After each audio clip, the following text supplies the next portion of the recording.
చంద్రబాబు పాలనపై వ్యంగ్యాస్త్రాలు సంధిస్తున్నారు ఏపీ యువత.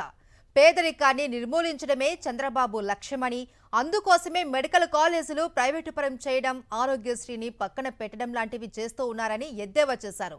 వ్యవసాయమే దండగా అన్న చంద్రబాబు మాట ఎవరు వినేదే లేదన్న అక్కసుతో విత్తనాలు, యూరియా కొరత సృష్టించి వ్యవసాయాన్ని రైతులే ఆపేలా చేస్తూ ఉన్నారని విమర్శించారు. ఇక చంద్రబాబు ఇచ్చిన నిరుద్యోగ భృతి డబ్బులతో ఓజీ టికెట్ బుక్ చేసుకున్నామని విద్యార్థులు సెటైర్లు వేశారు.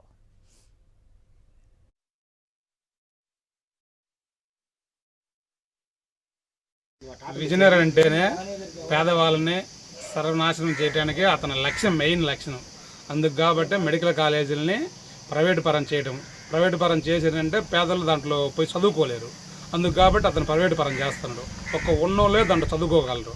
అందుకు కాబట్టి అతను విజనరీ కాబట్టి అతను నిరూపణ చూపిస్తున్నాడు. 2047కి పేదవాడు అనేవాడు లేకుండా చేస్తాడు. లేకుండా చేయటమే అతనికి విజనరీ.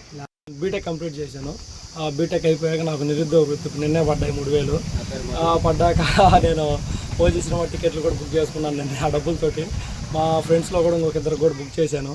1000 రూపాయలు పెట్టి 3 ప్రీ షోకి బుక్ చేసుకున్నాను. చంద్రన్న ఇచ్చిన మాట బాగా నిలబెట్టుకున్నాడు. నాకు తెలిసి ఇదేనేమో విజనరీ అంటే అతను విజనరీ. సినిమా టికెట్లు పెంచడం, పేదల్ని మోసం చేయడం, పేదల్ని చంపడమే అతను విజనరీ.